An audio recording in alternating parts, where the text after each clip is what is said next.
Hello everyone, आज की इस वीडियो में हम बात करने वाले हैं रेस्पिरेशन इन प्लांट्स, जो कि क्लास 11 का मोस्ट इम्पॉर्टेंट टॉपिक है in from the point of view of NEET के हिसाब से भैया इसका बहुत ज़्यादा वेटेज है। लगभग 4 से 5 सवाल तो आते ही हैं। चलो समझते हैं इसको फ़नी वे में, बहुत आसान से हो जाएगा। तो पहले तो आपको यहाँ पे ये समझना होगा कि जो रेस्पिरेशन होता है वो जस्ट उल्टा है फोटोसिंथेसिस का। ठीक है, रेस्पिरेशन में क्या होता है, जो कार्बोहाइड्रेट होता है उसको तोड़कर एनर्जी बनाते हैं। ठीक है ना, एनर्जी निकलता है, सब में वाटर वेपर निकलता है, ये सब निकल जाता है। तो क्या होता है, ब्रेक डाउन ऑफ फूड, जिसको रेस्पिरेटरी सबस्ट्रेट भी बोलते हैं फूड को। ठीक है, to release energy in the form of ATP, इसी को बोलते हैं रेस्पिरेशन। ये एक्सोर्गोनिक है, इसका मतलब है कि एनर्जी निकलेगा। ठीक है, मल्टी स्टेप प्रोसेस है। देखो ये मल्टी स्टेप प्रोसेस आपको पता चलेगा अभी ग्लाइकोलाइसिस में जब हम पहुँचेंगे। ठीक है, ये यहाँ पे क्या है, यहाँ पे दे रखा है कि कैटाबॉलिक या एम्फीबॉलिक होता है। ये कैटाबॉलिक भी होता है। कैटाबॉलिक मतलब कि ब्रेक डाउन करके एनर्जी निकालना होता है। ठीक है, जो कि इसमें होता ही है। और ये एम्फीबॉलिक भी है, मतलब ये एनाबॉलिक भी है। आपको पता चल जाएगा कैसे। ठीक है, जब ये हम डिस्कस करेंगे तब। एंजाइमेटिक रिएक्शंस है, इसमें एंजाइम भरमार है इसका एंजाइम का। ठीक है, तुम्हें आगे पता चल जाएगा।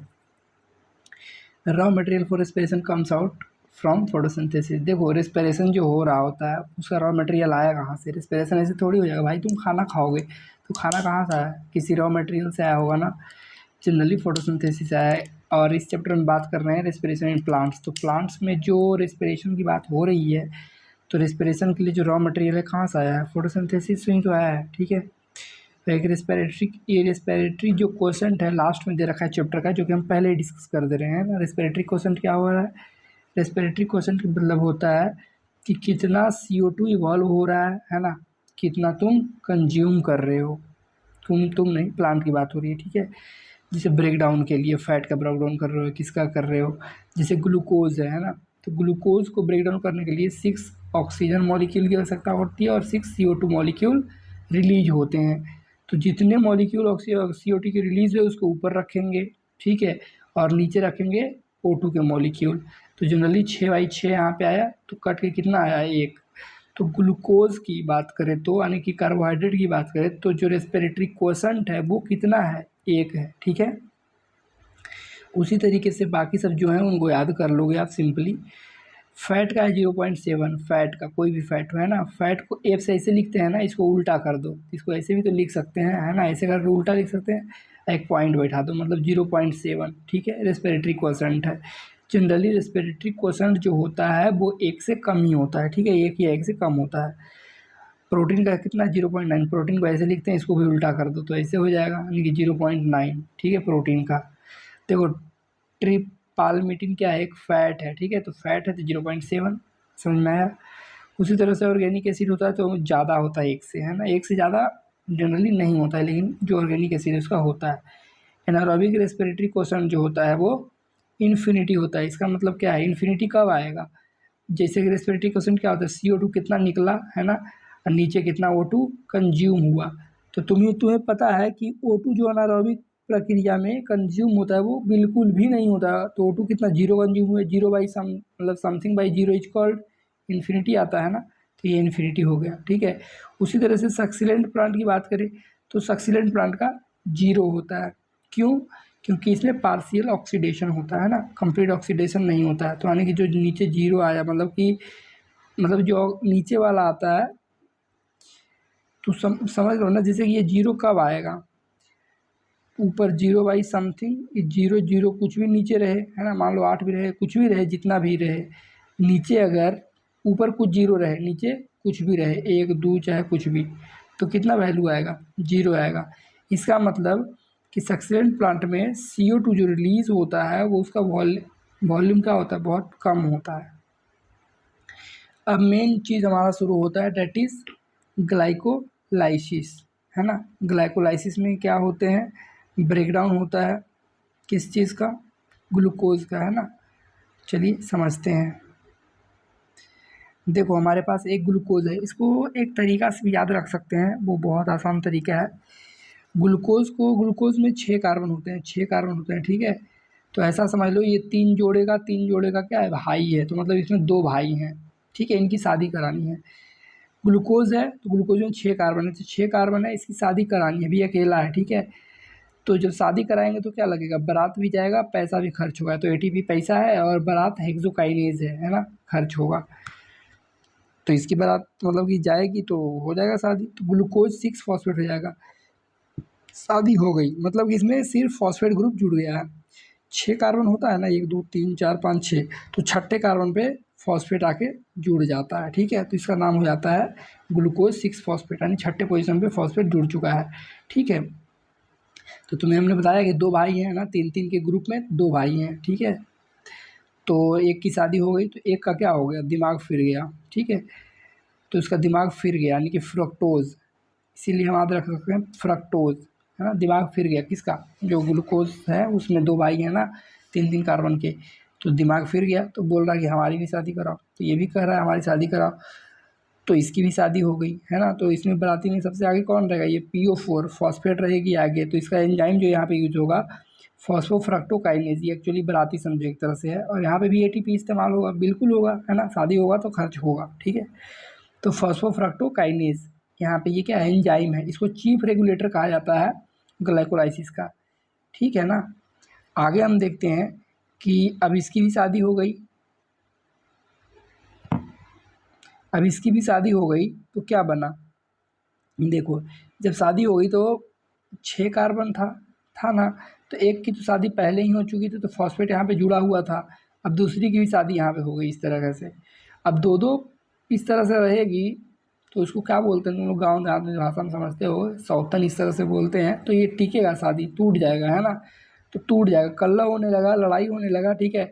इसको बोलते हैं वैसे fructose 1,6 bis phosphate, bis phosphate मतलब 2 फॉस्फेट ग्रुप हो गए हैं ना, 1,6 पोजीशन पे लगे हुए हैं, ठीक है। पहले और छठे पोजीशन पे 6 कार्बन यहाँ पे भी है और 2 पत्नी आ चुकी है, ठीक है। अब यहाँ पे ये टूट जाएगा 2 हिस्सों में, ठीक है। तोड़ने का काम कौन करेगा, अल्डोलेज, अल्डोलेज समझ लो, वो दोनों जो लड़के हैं ना उनकी अम्मा है, ठीक है। अब उसको तोड़ने का काम करेगी, ये टूट जाएगा। 3 PGAL जिसको G3P भी बोलते हैं, ग्लिसरॉल्डिहाइड 3 फॉस्फेट, ठीक है।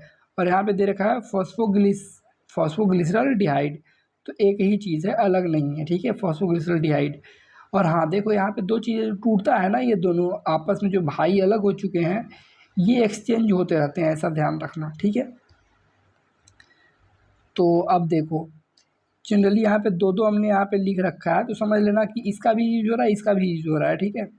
चलो पहले तुम यहाँ पे ट्रिक पे ध्यान दो। अभी यहाँ देखो, तो बेसिकली क्या होगा, जो ये 3 PGAL है, मतलब तीसरे पोजीशन पे फॉस्फेट लगा हुआ है, अब तो बढ़ चुकी है, मतलब ऐसा है ना। इस पे तीसरे पोजीशन पे कौन लगी है, पत्नी लगी हुई है। अब पत्नी लगी हुई है तो जब बंटवारा होता है, तुम्हें पता है कि क्या होता है, पैसे की कमी हो जाती है, चाहे बहुत सारी समस्याएं और उत्पन्न हो जाती है ना, साथ में हो तो बहुत अच्छा होता है।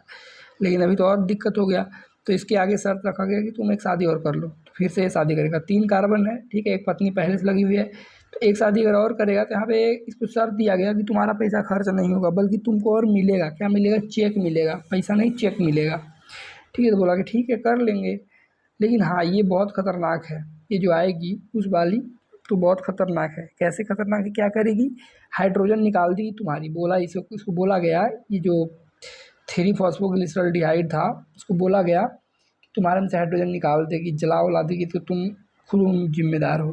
तो बोला कि अच्छी बात है, ऐसी देखते हैं।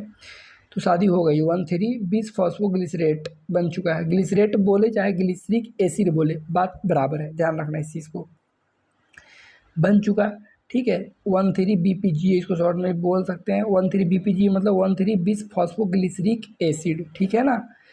BPG भी हम शॉर्ट में कह सकते हैं, ठीक है। ये 3 कार्बन का कंपाउंड है।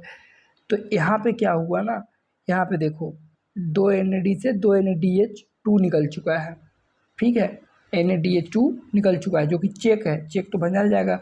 देखो ATP कैश है और NADPH जो है वो क्या है, चेक है, ठीक है, उसको बैंक में जाके भजाना ही पड़ेगा। तो ये ऑक्सीडेशन हो रहा है। ऑक्सीडेशन कैसे हो रहा है, क्योंकि हाइड्रोजन को निकाल लिया गया है ना। ये जो लड़की आई है दोबारा जो शादी हुआ है, दूसरा शादी, तो उसमें हाइड्रोजन को निकाल दिया गया है, ठीक है ना, तभी तो जुड़ी है वो आके। तो इसका क्या हो गया, समझो हाल जल गया होगा। मान लो कि ऐसे कार्बन होगा, पहली पत्नी ये है, दूसरी ये आई, है ना, दूसरी ये आई, इसको जला डाली है ना कहीं कहीं से, तो ये क्या होगा, बेचारा परेशान होगा तो कहेगा तू हट, सब निकालना चाहेगा इसको, है ना।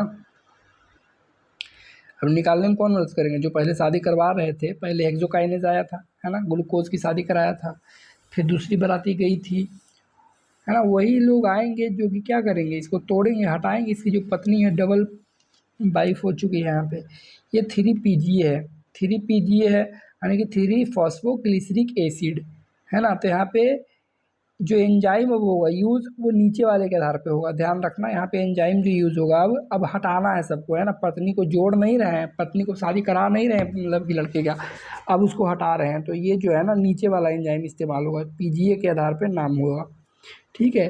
तो यहाँ पे 3 PGA से PGA में 2 PGA में कन्वर्ट होना है, तो कौन एंजाइम आएगा, फॉस्फोग्लिसरोम्यूटेज, है ना। म्यूटेज क्यों कह रहे हैं यहाँ पे, वो एक स्टेप छूट गया, सॉरी यार।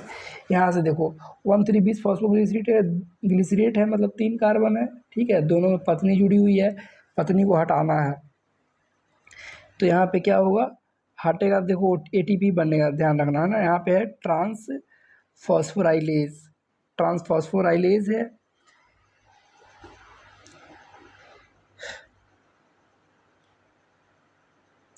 अब आगे देखो ये 3 PGA बन चुका है, 3 PGA से 3 PGA मतलब देखो कार्बन ऐसे है, तीसरे पोजीशन पे ये लगा हुआ है, ठीक है।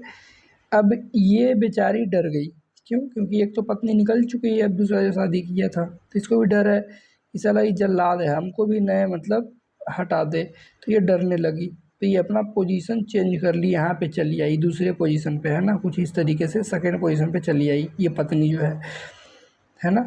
तो म्यूटेशन हो चुका है उसका पोजीशन में, है ना, तो इसको बोलते हैं फॉस्फोग्लिसरोम्यूटेज। 2 PGA बना, कैसे 2 PGA, 2 क्या बता रहा है, पोजीशन को बता रहा है, ठीक है। तो 2 PGA, अब ये कहाँ चली आई है, बीच में आ चुकी है ना, बीच में। अब ये क्या करेगा, ये दबाएगा इसको चारों पट्टी से ना, दबाएगा इसको, दबाएगा तो क्या होगा, पानी निकाल डालेगा, है ना, तो यहाँ से वाटर निकल जाता है, और जब जहाँ भी पानी आएगा समझ लेना वहाँ पे कौन सा एंजाइम है, इनो वाला, इनो, है ना। भैया इनो ऐसे ही पी लोगे, पानी में डाल के पियोगे ना, इनो, ऐसे ध्यान रखना बस याद करने के लिए, ठीक है। फिर आगे वो क्या होगा, वो चिल्लाएगी पेप, तो PEP यहाँ पे बन जाएगा, ठीक है, पेप। इसका मतलब यहाँ पे भी कार्बन कितने हैं, 3 ही है, वो पत्नी क्या अच्छा हट चुकी है, नहीं हटी है, यहाँ पे तो 2 PGA में क्या था, यहाँ पे आ चुकी थी बीच में, है ना। अब जब दबाया गया तो ये बेचारी साइड हो चुकी है, ऐसे आके यहाँ पे हल्की सी लगी हुई है, ठीक है, अभी तक हटी नहीं है। यहाँ पे अगले स्टेप में ये हट जाएगी, यहाँ पे पायरुवेट, जैसे PEP है ना, फॉस्फोइनोल पायरुवेट, यहाँ पे एक एंजाइम आएगा, पायरुवेट के आधार पे एंजाइम आएगा यहाँ पे, पायरुवेट काइनेज, जो कि क्या करेगा, हटाएगा। अब जब हटेगी पत्नी तो क्या आएगा, यहाँ पे 3 कार्बन ऐसे बन जाएगा प्योर, 2 ATP यहाँ पे निकलेगा। तो हमने देखा कि टोटल ATP कितने निकले, देखो 2 ATP तो ऊपर यूज हुआ था, 2 बार शादी कराया गया था, 2 ATP क्या हुआ था, 2 ATP यूज हुआ था ना। अब यहाँ पे 4 ATP बने हैं, ठीक है, 4 ATP बने हैं, मतलब नेट कितना बना है, नेट तो 2 ही ATP बना ना, नेट 2 ही ATP बना।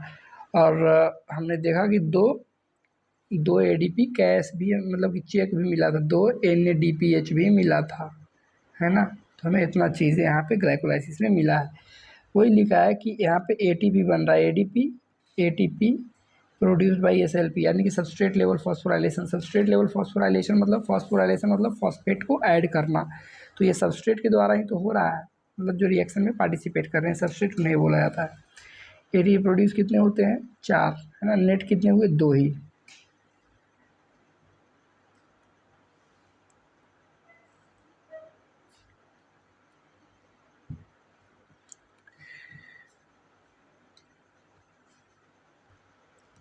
अब हम बात कर लेते हैं फेट ऑफ पायरुविक एसिड, मतलब इसका होने वाला क्या है, पायरुविक एसिड तो बन गया, ग्लाइकोलाइसिस, ग्लाइकोलाइसिस में क्या हुआ, ग्लूकोज से फाइनली तुम्हारा पायरुवेट एसिड बन चुका है, पायरुवेट बन चुका है ना, पायरुविक एसिड भी बोलते हैं उसको। ये डिपेंड करता है सेलुलर नीड पे कि सेल की ज़रूरत क्या है। अगर मान लो तुम दौड़ रहे हो, जल्दी जल्दी ऑक्सीजन की आवश्यकता होगी, तो फर्मेंटेशन हो जाएगा, ठीक है। तो आइए समझते हैं कैसे। तो ये सेलुलर नीड पे डिपेंड करता है। फर्मेंटेशन को बोलते हैं रिडक्टिव प्रोसेस। रिडक्टिव प्रोसेस क्यों, क्योंकि यहाँ रिडक्शन होता होगा, है ना, होता ही है। देखो लैक्टिक एसिड फर्मेंटेशन, कुछ बैक्टीरिया ह्यूमन आरबीसी और मसल सेल्स में होते हैं। जो एक ग्लूकोज होता है ना, 2 पाइरूवेट में टूटता है, ठीक है। एक ग्लूकोज 2 पाइरूवेट में टूटता है। तुम्हें ये पता है ग्लाइकोलाइसिस की बात हो रही है, 2 नेट एटीपी निकलता है ना, ग्लाइकोलाइसिस की बात दोहराई गई है यहाँ पे। फिर क्या है, 2 पाइरूवेट बनता है जिसका फॉर्मूला कुछ इस तरीके से है C3H4O3, है ना। यहाँ पे एक क्या करेगा, देखो सिंपली 3 कार्बन है, यहाँ भी 3 कार्बन है, हाइड्रोजन की नंबर में चेंजिंग आया है, H6 हो गया है, हाइड्रोजन यानी कि ऐड हुआ है, तो क्या हुआ, रिडक्शन ही हो रहा है ना। हाइड्रोजन का एडिशन क्या कहलाता है, रिडक्शन। तो यहाँ पे लैक्टेज डिहाइड्रोजिनेज यहाँ पे यूज़ होता है, ठीक है, और 2 लैक्टिक एसिड का निर्माण होता है। अब आगे देखो यहाँ पे लैक्टिक एसिड अल्कोहलिक फर्मेंटेशन, यहाँ पे ईस्ट और सम बैक्टीरिया में होता है, लेस देन 7% एनर्जी रिलीज होता है, इस चीज़ को ध्यान रखना। यहाँ पे भी ग्लूकोज से पाइरूवेट बनता है, ठीक है। यहाँ पे वही सब प्रोसेस हैं, लेकिन यहाँ पे कुछ एक चीज़ ध्यान रखने वाली है कि यहाँ पे 2 CO2 निकलता है जो कि ऊपर वाले में नहीं निकलता, यानी कि लैक्टिक एसिड बन रहा है तो ये सिंगल स्टेप प्रोसेस होता है, सीधा बन जाता है, ठीक है। लेकिन यहाँ पे 2 कार्बन डाइऑक्साइड मॉलिक्यूल भी निकलते हैं, ठीक है। पाइरूवेट डीकार्बोक्सिलेज भी एंजाइम यूज़ होता है। डीकार्बोक्सिलेज मतलब जहाँ पे CO2 निकल रहा हो, ठीक है। और यहाँ पे क्या होता है, पाइरूवेट 3 कार्बन का था, यहाँ पे देखो 2 ही कार्बन का है ना।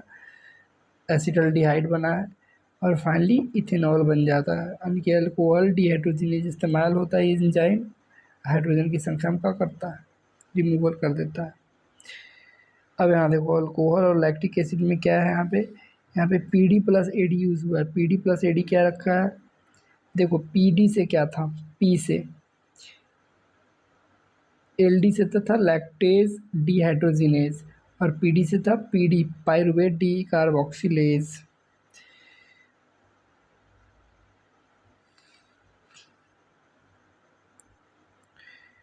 डीकार्बोक्सिलेशन अब्सेंट होता है किसमें, डीकार्बोक्सिलेशन तो ऊपर हमने देखा लैक्टिक एसिड में नहीं होता, सीधा लैक्टिक एसिड बन जाता था, लेकिन यहाँ पे डीकार्बोक्सिलेशन भी होता है in the case of alcohol जिसमें बन रहा होता है, ठीक है, इथेनॉल जहाँ बन रहा था, और बाकी सब फंक्शन जो भी है सिमिलर चीज़ें हैं,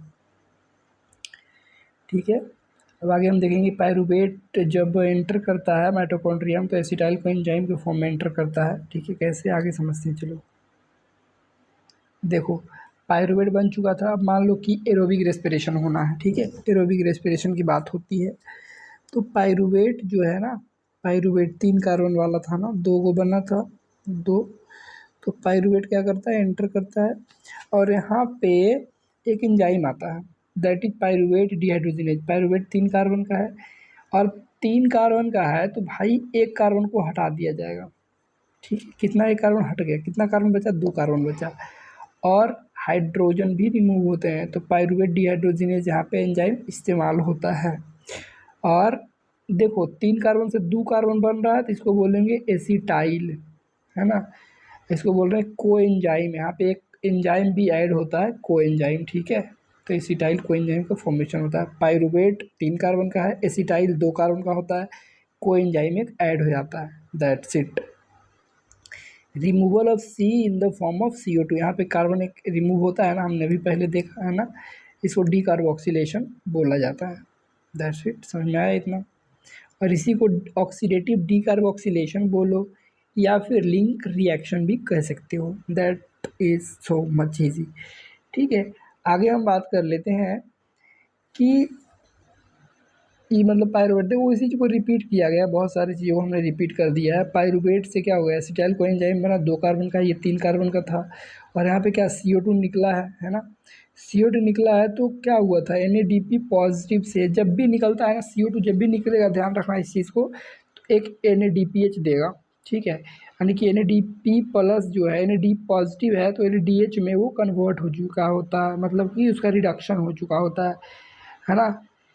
एक एंजाइम आता है ना पाइरूवेट डिहाइड्रोजिनेज, और कोएंजाइम क्या है, एक कोएंजाइम होता है, ठीक है, ये ग्रुप ऑफ ऑर्गेनिक मॉलिक्यूल्स होता है, इतना इसमें ये एक्स्ट्रा चीज़ें लिख रखा है हमने, ठीक है, that is not so important for the NEET. Enzyme जो होता है वो सिंगल नहीं होता, बहुत सारे इसी का ग्रुप होता है, ठीक है। इतना बताया गया, बस इतना याद रखना। कौन सा एंजाइम था यहाँ पे बस ध्यान रखना इस चीज़ का कि पाइरूवेट डिहाइड्रोजिनेज था और कोएंजाइम के साथ में आता है, तो एसिटाइल कोएंजाइम का फॉर्मेशन होता है, ठीक है, पाइरूवेट से। चलो आगे समझते हैं। देखो अभी करेब साइकिल देखेंगे, यहाँ पे शॉर्टकट पहले हमने लिख रखा है। ग्लूकोज था, ग्लूकोज से पाइरूवेट का निर्माण होता है, 2 पाइरूवेट बनता है ना। अब पाइरूवेट जो है, पाइरूवेट जब एसिटाइल कोएंजाइम में कन्वर्ट होता है, एसिटाइल कोएंजाइम में कन्वर्ट होता है तो एक NADH और एक CO2 निकलता है। जब भी एक कार्बन निकलेगा तो एक CO2 निकलेगा ना भाई। कार्बन निकल रहा है किस फॉर्म में? CO2 के फॉर्म में, धुआं धुआं होकर निकल रहा है, ठीक है, एकदम उड़ जा रहा है समझो। तो CO2 के फॉर्म में निकलता है, जब भी CO2 निकलता है तो NADH दे देता है, ठीक है। उसी तरीके से दूसरे वाले में भी वही काम होता है, ठीक है। और फाइनली ये क्रेब्स चक्र में एंटर करता है, क्रेब्स साइकिल में, जहाँ पे 2 CO2 और निकलता है, ठीक है, 2 CO2 और निकलता है। और यहाँ पे एक और स्टेप यहाँ पे होता है जहाँ पे NADH बनता है, यानी कि 2 CO2 निकलता है तो NADH मिलता है, 2 ATP निकल 2 CO2 निकलता है तो 2 NADH मिलता है, लेकिन एक जगह से और इधर 3 मिल जाता है, यानी कि 3 3 6 यहाँ पे NADH मिल जाते हैं, और 2 मिला था ग्लाइकोलाइसिस में, यानी कि टोटल 8, ठीक है। अब चलो समझ लो करेब साइकिल, वहाँ पे तो शॉर्टकट था, ठीक है। यहाँ पे मुख्य रूप से समझ लो करेब साइकिल। करेब साइकिल में ये सब होते हैं CIS KS SSFMO। कैसे याद रखोगे? Can I keep selling shampoo for money official. Basically C से है citrate, isocitrate, keto alpha glutarate, succinyl coenzyme, succinate, fumarate, malate and oxaloacetate, जो कि हमने यहाँ पे लिख रखा है सारा, ठीक है। आप कैसे रखोगे? Can I keep selling shampoo for money officer, that's it is so easy. अब देखो ये है करेब साइकिल, तो करेब साइकिल में क्या एंटर कर रहा है? Acetyl coenzyme. एसिटाइल कोएंजाइम क्या है? 2 कार्बन वाला, और इसमें कोएंजाइम जुड़ा हुआ है, कोएंजाइम जुड़ा हुआ है, एसिटाइल कोएंजाइम हो गया ये वाला। तो ये 2 कार्बन वाले को हम ऐसे भी रिप्रेजेंट कर देते हैं, यानी कि ये ऐसे करके ऐसे COA लिख देंगे, इसका मतलब क्या होगा? एसिटाइल कोएंजाइम, ठीक है। तो यहाँ पे देखो एसिटाइल कोएंजाइम, यहाँ पे देखो, यहाँ पे पहले सिट्रेट है, शुरू में तुम्हें दिख रहा है यहाँ पे सिट्रेट, ये पहला प्रोडक्ट है, ये ऑक्सैलो एसीटेट। ऑक्सैलो एसीटेट में क्या होता है? पानी आके ऐड होता है, ऊपर से एसिटाइल कोएंजाइम ऐड होता है, तो जाके सिट्रेट का निर्माण होता है। सिट्रेट फर्स्ट प्रोडक्ट है क्रेब्स चक्र का, ठीक है, वही यहाँ पे लिख रखा है, citrate is the first product of Krebs चाय साइकिल।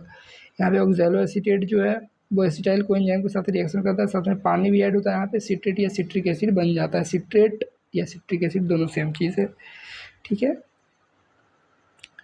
अब देखो यहाँ पे इस चीज़ को पहले समझ लो। यहाँ पे जब कोई एंजाइम आता है, ठीक है, तो सिट्रेट सिंथेटेज की वजह से जो एंजाइम होता है सिट्रेट सिंथेटेज, उसी की वजह से सिट्रेट तुम्हारा बनता है, जो कि 6 कार्बन प्रोडक्ट है। कौन कौन 6 कार्बन का है ध्यान रखना? सिट्रेट आइसोसिट्रेट 6 कार्बन का है, कीटो अल्फा ग्लूटारेट 5 कार्बन का है, बाकी सभी 4 कार्बन के हैं, जैसे succinyl coenzyme, succinate, fumarate, malate, oxalate, सारे ये कितने हैं? 5 कार्बन के हैं, सॉरी 4 कार्बन के हैं। 5 कार्बन का बस ये है के, है ना, ये कीटो अल्फा ग्लूटारेट, ये अल्फा कीटो ग्लूटारेट 5 कार्बन का है, और आइसोसिट्रेट और सिट्रेट 6 कार्बन के हैं, ठीक है। कहाँ कहाँ CO2 निकलता है ध्यान रखना, इसको इक्स से याद रखो, इक्स IKS, यानी कि IK के बीच में और KS के बीच में CO2 निकलता है। जहाँ पे CO2 निकलता है तो साथ में समझो NADH भी निकलेगा, ठीक है, क्योंकि हमने उल्टा ऐसे दिखा दिया, यहाँ पे NADH निकला, और यहाँ पे KSAS यानी कि कीटो अल्फा ग्लूटारेट जो है, यहाँ से सब सक्सिनिल कोएंजाइम में कन्वर्ट होता है तो एक CO2 निकलता है, ठीक है। यहाँ पे एंजाइम कौन सा यूज होता है? एंजाइम देखो पहिलौके के नाम पर इस्तेमाल हो रहा है, ठीक है, जैसे कि I और K के बीच में जो निकल रहा है CO2, तो इसको नाम क्या दिया गया एंजाइम का? आइसोसिट्रेट, यानी कि I के आधार पे, यानी कि आइसोसिट्रेट डिहाइड्रोजिनेज। K से S में बदल रहा है, यानी कि कीटो अल्फा ग्लूटारेट डिहाइड्रोजिनेज, ठीक है। उसी तरीके से मान लो कि सक्सिनेट से फ्यूमरेट में बदल रहा है, तो सक्सिनेट डिहाइड्रोजिनेज, है ना। तो ध्यान रखना यहाँ पे 4 जगह डिहाइड्रोजिनेज एंजाइम इस्तेमाल हो रहा है, डेट इज एसोसिएटेड अल्फा ग्लूटो, मतलब आइसोसिट्रेट डिहाइड्रोजिनेज, कीटो अल्फा ग्लूटारेट, और यहाँ पे सक्सिनेट डिहाइड्रोजिनेज और मैलेट डिहाइड्रोजिनेज। एक माइलेट डिहाइड्रोजिनेज एक ऐसा एंजाइम यहाँ पे है जहाँ पे CO2 क्या होता है, नहीं निकल चुकता है, क्योंकि हर जगह निकल चुका है ना। यहाँ पे तो दो ही एसिटाइल को एंजाइम दो ही तो आया है, एक तो लिंक रिएक्शन में निकल चुका है ऑक्सी कार्बन, है ना, बचा दूगो आगे यहाँ क्रेब्स चक्र में निकल जाता है, 2 CO2 निकलता है, ठीक है। और यहाँ पे एक चीज़ ध्यान रखना कि सक्सिनेट डिहाइड्रोजिनेज एक ऐसा एंजाइम है जो कि देखो सारी ये सब जो प्रक्रियाएं हो रही है कहाँ पे हो रही है, माइटोकॉन्ड्रिया के मैट्रिक्स में हो रही है, ठीक है ना। माइटोकॉन्ड्रिया के मैट्रिक्स में, और माइटोकॉन्ड्रिया में 2 मेम्ब्रेन होते हैं, एक बाहर का एक अंदर का।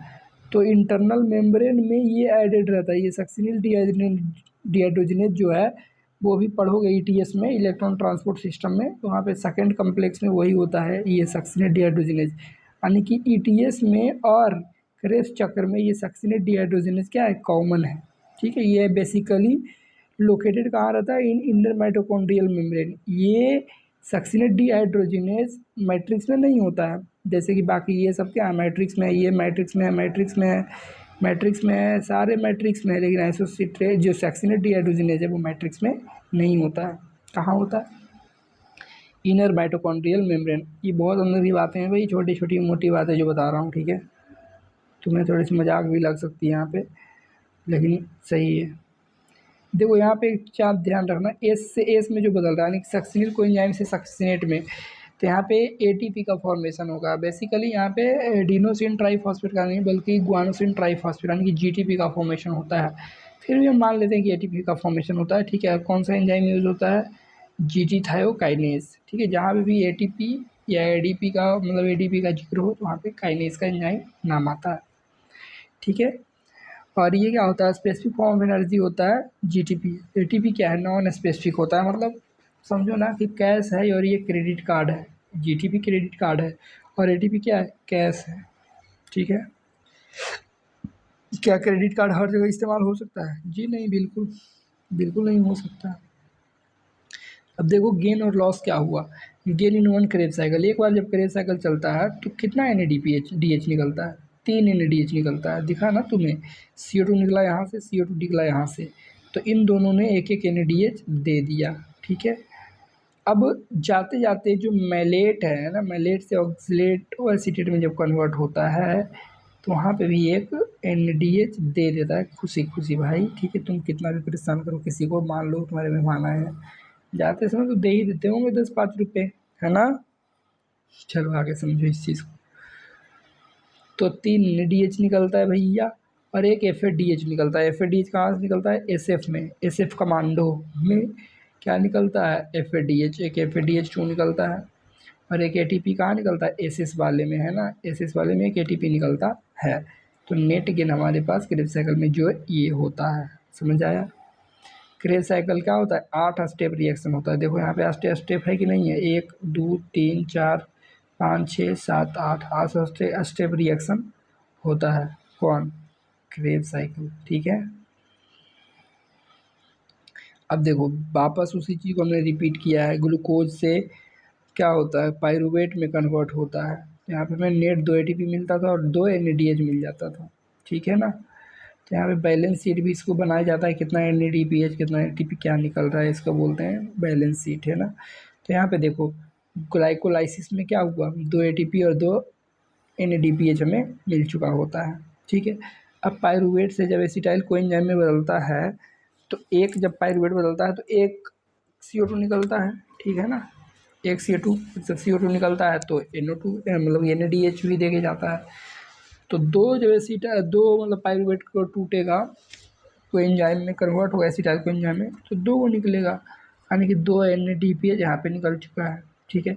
अब फाइनली ये क्या बन चुका है, ये बन चुका है तुम्हारा एसिटाइल को एंजाइम जो है पहुँच चुका है क्रेब साइकिल में। तो क्रेब साइकिल में क्या होगा, क्रेब साइकिल में एक CO2 यहाँ निकलेगा, यहाँ निकलेगा। अभी तुमने पीछे देखा है ना कहाँ कहाँ निकल रहा था, CO2 X में निकल रहा था, IKS, यानी कि यहाँ से निकल रहा था और यहाँ से निकल रहा था। इसके बाद भी ये साथ आता था, तो यहाँ पे क्या था, ATP निकल रहा था। फिर आगे की जो स्टेप तुमने देखा था वो पीछे करके देख लेना, अगर समझ नहीं आया तो रिपीट कर लेना एक बार, ठीक है। देखो ज़्यादा ऐसे बार बार एक ही चीज़ को रिपीट करके वीडियो लंबा हो जाएगा फालतू भाई, समझ आया इतना। अब देखो यहाँ पे एसिटाइल कोएंजाइम एंटर कर चुका है ना, तो क्या बनेगा, सिट्रेट पहला बनता था, फिर आइसोसिट्रेट, इस तरीके से ये साइकिल चलते रहता है। तो यहाँ पे इसमें बेसिकली कितने हमें एटीपी मिले, तो एक एटीपी तो यही मिला था, 2 को कार्बन डाइऑक्साइड यहाँ पे तो नहीं ऐड कर रहे हैं, इसका कार्बन डाइऑक्साइड यानी कि NADH यहाँ निकला और एक NADH जाते जाते ये दे दिया था, है ना, ऑक्जेलो एसीटेट जब बना था तो एक दे दिया था वहाँ पे NADH, तो यानी 3 NADH यहाँ पे हो गए, ठीक है ना। 3 NADH एक साइकिल में, इधर वाले में 3, तो कितने हो गए, 6 NADH, है ना। और कितने एटीपी, 2 एटीपी, एक एटीपी यहाँ, एक एटीपी यहाँ, FADH भी 2 को।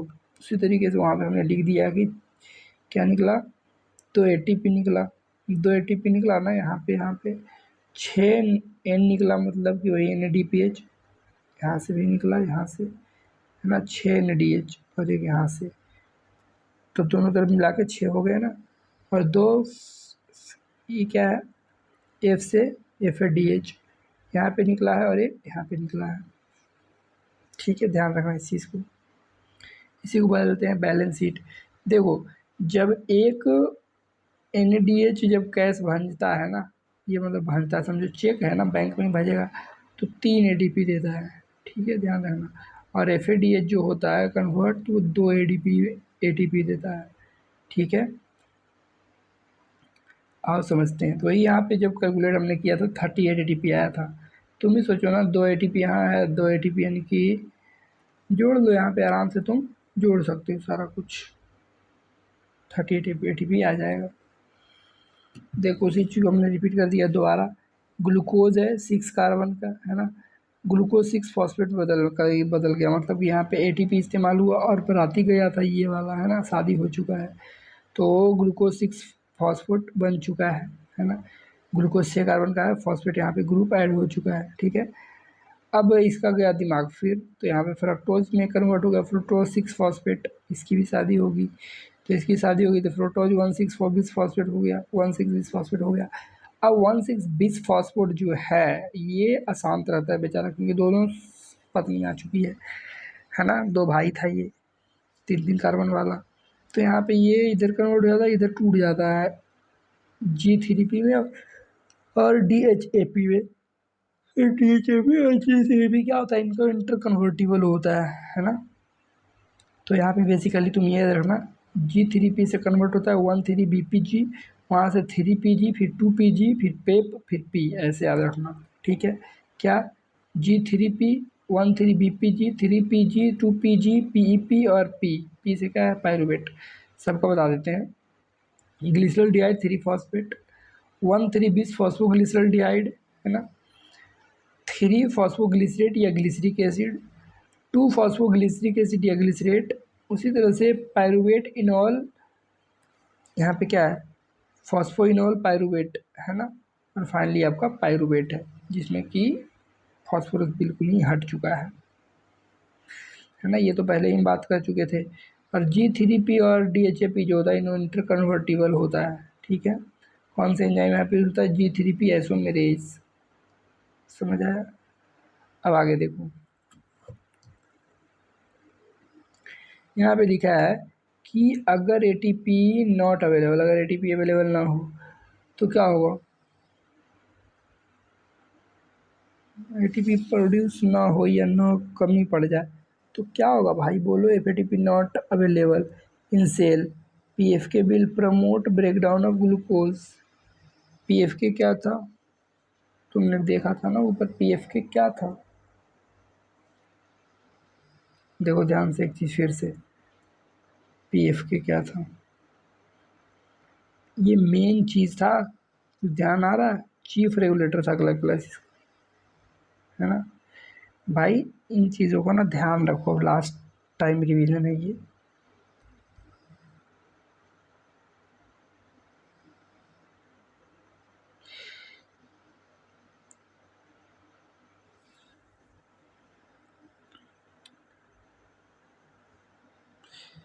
Substrate provide phosphorus to ADP to form ATP called as substrate level phosphorylation। भैया ये सब तो देख चुके हैं। सबस्ट्रेट लेवल फॉस्फोराइलेशन क्या होता है, फॉस्फोराइलेशन का मतलब होता है ATP का निर्माण करना। अब ATP का निर्माण होता है तो उसमें तो कुछ ऐड होना चाहिए, है ना। तो देखो फॉस्फेट ग्रुप ऐड होता है सबस्ट्रेट में, ठीक है। फॉस्फेट ग्रुप जो ऐड होता है और किसी सबस्ट्रेट से मिल रहा है वो फॉस्फेट ग्रुप, किसी से जुड़ निकल के और वो जाके फॉस्फेट जुड़ रहा है, इसको बोलते हैं फॉस्फो मतलब सबस्ट्रेट लेवल फॉस्फोराइलेशन। ठीक है।